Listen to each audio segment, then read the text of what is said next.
Welcome to my channel success life. हम आपके लिए लेकर आए हैं वाणिज्य विषय से जुड़ी पाठ्य योजनाओं को।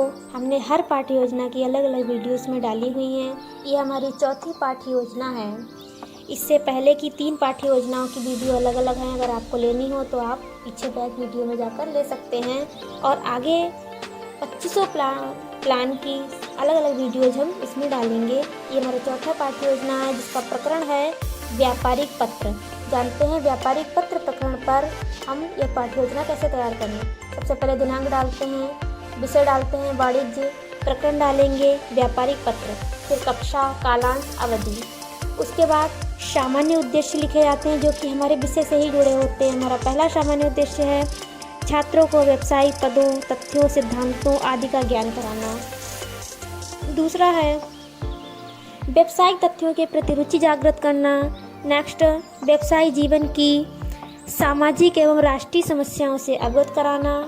नेक्स्ट है वाणिज्य के अध्ययन हेतु आवश्यक कौशलों को ग्रहण करना, उदाहरणार्थ मानचित्र, चार्ट, ग्राफ, लेखाचित्र आदि बनाना। नेक्स्ट है छात्रों में वाणिज्यिक मुद्दों पर विचार विमर्श करने की योग्यता विकसित करना। नेक्स्ट है वाणिज्यिक सिद्धांत के नियमों को व्यवहार रूप में लाने की क्षमता विकसित करना। नेक्स्ट है व्यापक दृष्टिकोण के विषय हेतु आवश्यक एवं वांछनीय अभिवृत्तियों का विकास करना। नेक्स्ट है वाणिज्य में सिद्धांतों, निष्कर्षों, समस्याओं, प्रविधियों आदि की समझदारी विकसित करना। ये तो हो गए हमारे सामान्य उद्देश्य। आगे हम बात करते हैं, दूसरा पॉइंट आता है विशिष्ट उद्देश्य। विशिष्ट उद्देश्य जो होते हैं वो हमारे प्रकरण से जुड़े ही होते हैं। हमारा प्रकरण है व्यापारिक पत्र, तो इससे जुड़े विशिष्ट उद्देश्य क्या होंगे। पहला होगा छात्र व्यापारिक पत्र के बारे में जान सकेंगे, छात्र व्यापारिक पत्र को परिभाषित कर सकेंगे, छात्र व्यापारिक पत्र को समझ सकेंगे, छात्र व्यापारिक पत्र का प्रयोग कर सकेंगे। तीसरा पॉइंट है शिक्षण सहायक सामग्री, जिसमें व्यापारिक पत्र का प्रारूप को दर्शाता हुआ चार्ट, यानी कि डस्टर, मार्कर, ये सब तो कंपलसरी है ही, इसलिए इसे मेंशन नहीं करते हैं। टीएलएम में केवल हम उसे लिखते हैं जो हमारे टॉपिक को डिस्क्राइब करे, हमारे टॉपिक को समझाने में हमारी सहायता करे। केवल उसी से जुड़े हुए जो भी शिक्षण सहायक सामग्री होती है वो लिखी जाती है जिसमें हमने की चार्ट का इस्तेमाल किया है। हमारा चौथा पॉइंट है पूर्व ज्ञान। इसमें लिखेंगे छात्र पत्रों के बारे में सामान्य जानकारी रखते हैं। नेक्स्ट पॉइंट होगा प्रस्तावना प्रश्न। इस प्रकार से टेबल बनाएंगे, छात्राध्यापिका क्रियाएं, छात्र क्रियाएं। इनकी संख्या भी 4 से 5 होती है और इन प्रश्नों में इंटरलिंकिंग होनी चाहिए। पहला हमारा प्रश्न है हमें अपनी आर्थिक आवश्यकताएं पूरी करनी हो तो किसकी ज़रूरत होती है। छात्र बताएंगे हमें धन की आवश्यकता होती है। फिर हम पूछेंगे धन कमाने हेतु हम क्या करते हैं। बच्चे बताएंगे व्यापार या नौकरी। फिर हम पूछेंगे जो व्यापार करता है उसे क्या कहते हैं। बच्चे बताएंगे उसे व्यापारी कहते हैं। फिर हम पूछेंगे एक व्यापारी दूसरे व्यापारी को जो पत्र लिखता है उस पत्र को क्या कहते हैं। बच्चे बताएंगे उसे व्यापारिक पत्र कहते हैं। फिर हम पूछेंगे व्यापारिक पत्र किसे कहते हैं। छात्र नहीं बता पाएंगे। यही हमारा समस्यात्मक प्रश्न हो जाएगा, यही हमारा टॉपिक भी हो जाएगा। फिर हम हेडिंग डालेंगे नेक्स्ट उद्देश्य कथन। उद्देश्य कथन में सबसे पहले तो हम एक लाइन में इस बात को एक्सप्लेन करेंगे कि व्यापारिक पत्र किसे कहते हैं। तो हमने बोला है जो पत्र व्यापारिक संदर्भ हेतु लिखे जाते हैं उन्हें व्यापारिक पत्र कहते हैं। उसके बाद एक स्टेटमेंट बोलेंगे कि छात्रों आज हम व्यापारिक पत्र के बारे में विस्तार से चर्चा करेंगे। उसके बाद हमारा नेक्स्ट पॉइंट आता है प्रस्तुतिकरण। प्रस्तुतिकरण में टेबल बनाई जाती है जिसमें 5 कॉलम होते हैं। पहला शिक्षण बिंदु, दूसरा छात्राध्यापिका क्रियाएं, तीसरा छात्र क्रियाएं, चौथा सहायक सामग्री एवं विधि और 5वां होता है श्यामपट्ट कार्य। और इसमें भी पहला कॉलम जो हमारा है शिक्षण बिंदु, 3 शिक्षण बिंदु पूछे जाते हैं। उसमें हमारा पहला है व्यापारिक पत्र का आशय। इस शिक्षण बिंदु को डिस्क्राइब करने के लिए सबसे पहले हम विकासात्मक प्रश्न करेंगे, जो कि हमारा पहला है व्यापारिक पत्र का प्रयोग कहाँ होता है। छात्र क्रियाओं में लिखेंगे, बच्चे बताएंगे व्यापारिक पत्र का प्रयोग व्यापार में होता है। प्रश्न पूछा है इसलिए इस कॉलम में लिख देंगे प्रश्नोत्तर विधि। उसके बाद नेक्स्ट क्वेश्चन करेंगे व्यापारिक पत्र किस संदर्भ में लिखे जाते हैं। बच्चे इसका उत्तर नहीं दे पाएंगे, लिख देंगे छात्र निरुत्तर हैं। प्रश्न पूछा है इसलिए इसमें भी लिख देंगे प्रश्नोत्तर विधि। उसके बाद हम यही स्पष्टीकरण हो जाएगा, हम स्पष्टीकरण देंगे। हमने जिस चार्ट का इस्तेमाल करने की बात कही थी शिक्षण सहायक सामग्री में, तो हमें यह भी बताना होता है कि हम उस TLM का प्रयोग कहाँ पर कर रहे हैं। तो हम यहाँ पर इसका प्रयोग, चार्ट का प्रयोग कर रहे हैं, इसलिए ब्लैक पेन से ब्रैकेट में लिख देंगे चार्ट दर्शाते हुए। फिर हम स्पष्टीकरण देंगे। जो पत्र किसी व्यापारी द्वारा अपने व्यापार के संदर्भ में लिखे जाते हैं उन्हें व्यापारिक पत्र कहते हैं। एक व्यापार के संचालन में कदम पर पत्रों को लिखने की आवश्यकता होती है। ये पत्र प्रायः व्यापार के संदर्भ में ही लिखे जाते हैं। ये पत्र प्रायः माल मंगाने, आदेश देने आदि व्यापारिक क्रियाओं हेतु लिखे जाते हैं।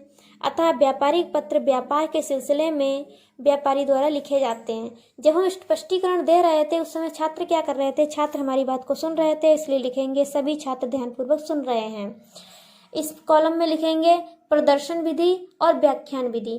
प्रदर्शन विधि इसलिए लिखेंगे क्योंकि हमने इसमें स्पष्टीकरण से पहले बच्चों को चार्ट दिखाया था, इसलिए लिख देंगे प्रदर्शन विधि। एक्सप्लेन कर रहे थे इसलिए लिख देंगे व्याख्यान विधि।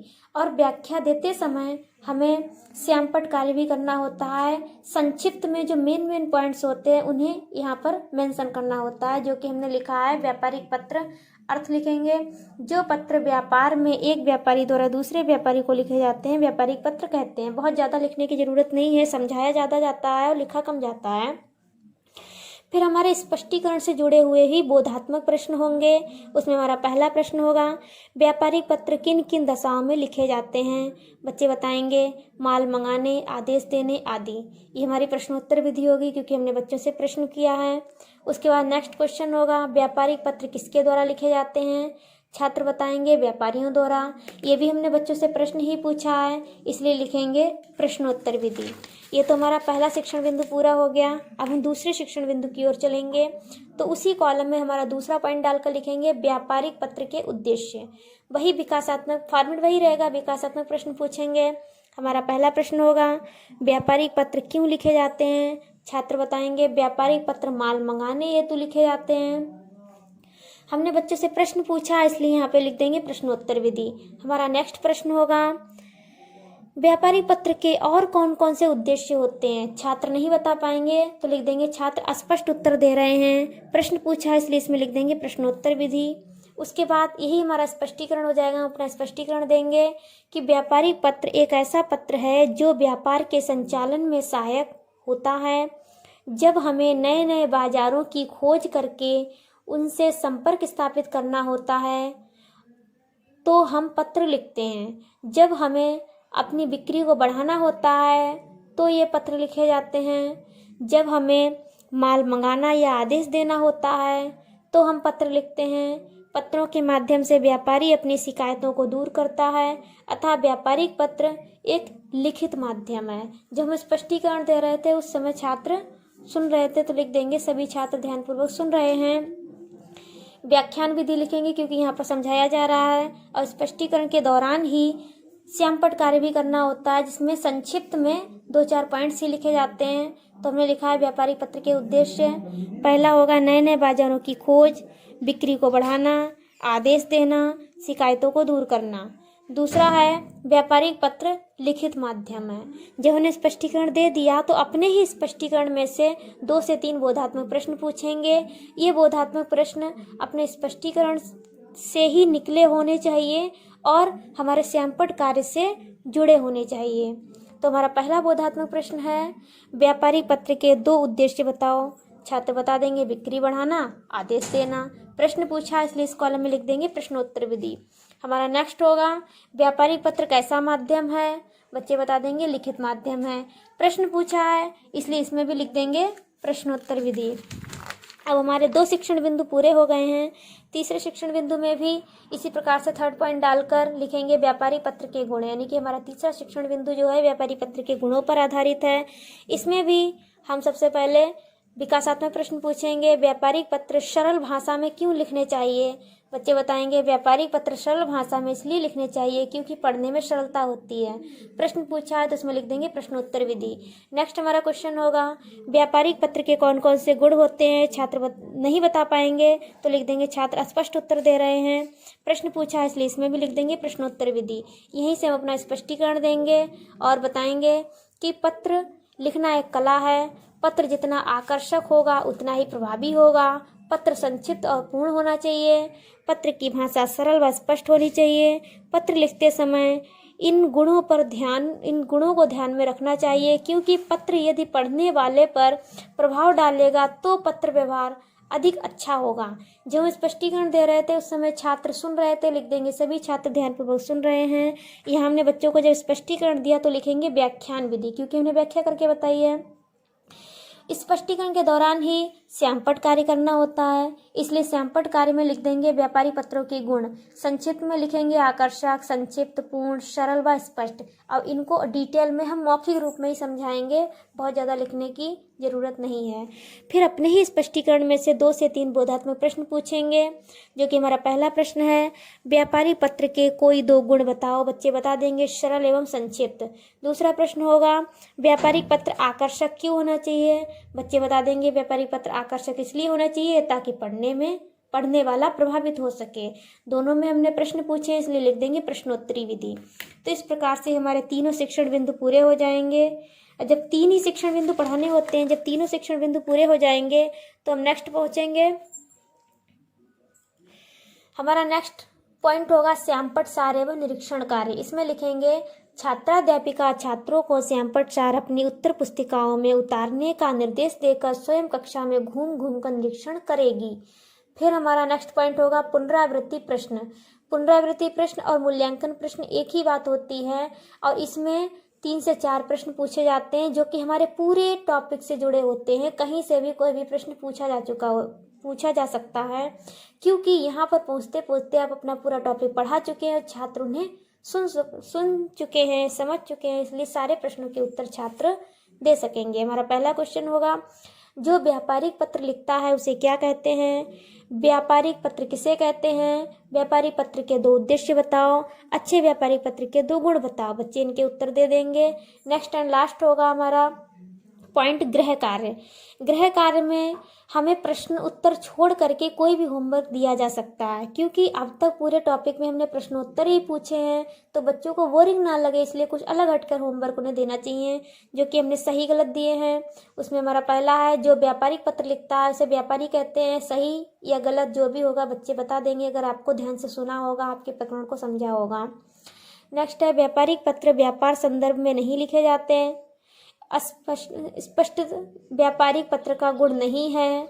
व्यापारिक पत्र माल मंगाने हेतु लिखे जाते हैं। व्यापारिक पत्र लिखित माध्यम नहीं है। जैसा भी होगा बच्चा यस या नो में आंसर दे देगा। आप देख रहे हैं इसमें नीचे अलाउ भी लिखा हुआ है।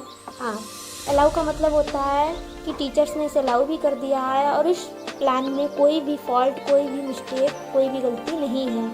आप बिना किसी दिक्कत के आराम से इस प्लान को नोट कर सकते हैं या हिंट पा सकते हैं। इतना ही नहीं, हमने इस प्लान को प्रेजेंट भी किया है। आप देख सकते हैं इसमें टीचर्स ने साइन करके कमेंट्स भी लिखे हैं। अगर आपको प्लान ठीक लगा हो तो लाइक कीजिएगा, सब्सक्राइब कीजिएगा और आगे शेयर भी कीजिएगा। धन्यवाद।